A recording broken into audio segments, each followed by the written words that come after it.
time saying things like the lessons of the Holocaust. Yeah. Say, what are you talking about? Which lessons? And generally, it devolves into kind of banality of like, be nice to people. Like, don't mass murder people. Sure. Okay.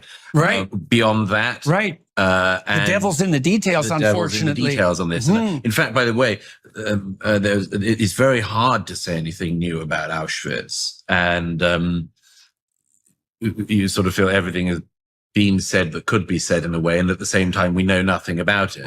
But I was very struck. Martin Amis, who died recently, wrote a novel in the 90s. It was very controversial at the time, called Time's Arrow.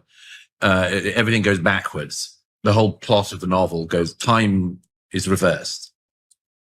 So if somebody is sick, they go to a pile of sick and inhale it and then walk happily around their day. So it's a device that works well at times as an abusive parent.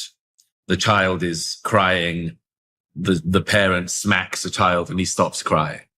Yes, it's a device that makes you able to look at things in an interesting way. But he was much criticized for Amis in the 90s because he does the Holocaust. He addresses the Holocaust in the book.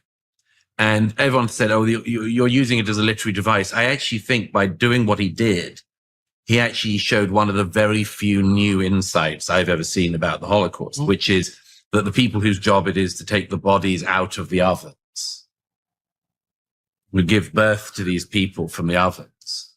Late in the novel, one of them confides to one of his colleagues that he's getting nervous because the people that they're bringing out of the ovens now don't seem right.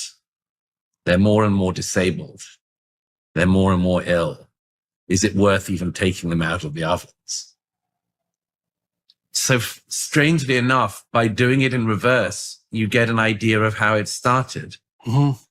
Right. You get an idea of how it started. Yeah, well, the thing is terrible things start one thing at a time. Right? And in this case, again, by a desire on behalf of some people to alleviate suffering or to claim to alleviate suffering, to view some lives as less valued than others, perhaps hardly worth living, goes back to what we were saying about Canada today. To view, I urge people to think of it this way round, because if you think about it this way round, it's much easier to see how you start. But the other thing, that is how things started in Nazi Germany too, right? Is that because the progression towards the death camps was a progression through euthanasia.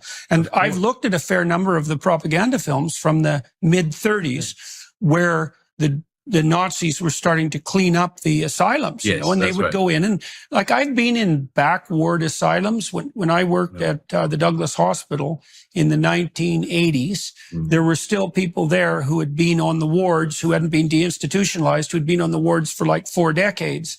And they would kind of lurk in the corridors that were underground at the Douglas Hospital because it was like a university campus that was connected by underground passageways. And it was like Dante's Inferno down there. I mean, and you could easily go there and make the case that, oh my God, is a life of being on a back ward in a psychiatric hospital, wrapped up in a straitjacket for 3 decades, worth living. And well, that brings that whole terrible conundrum up in front of you. And there's no simple answer you can jump to there. But one of the answers, the answer that is something that should therefore be handed to the state to deal with in some efficient manner, that's definitely not a good. But the idea that it's a question that the individual should wrestle with is naturally the case. I mean, that this is something that people should think about and will always think about as long as people think. It seems to me very obvious. I've always been struck by one of Elie Wiesel's works, who was, of course, in Auschwitz. I don't know if you know The Trial of God. Did you ever read that one? No. It's worth reading, and there's a version of it he replays in another of his books. I think The Gates of the Forest called. It was something that I think Wiesel saw in Auschwitz, but there was a night where in the camp they have some rabbis who decide that they will put God on trial. And Wiesel describes it in extraordinary detail, and it's riveting.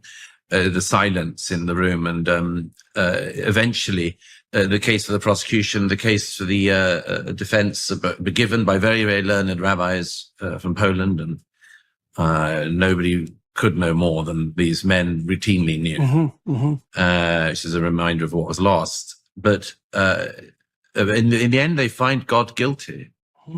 See, the Jews never did that in the Old Testament. Well, no, but then something very important happens. Okay. Which is that they find God guilty, and there's a silence in the heart. And they realize what they've done. And then somebody says, one of the rabbis says, okay, it's Friday night. We need to go and do our prayers.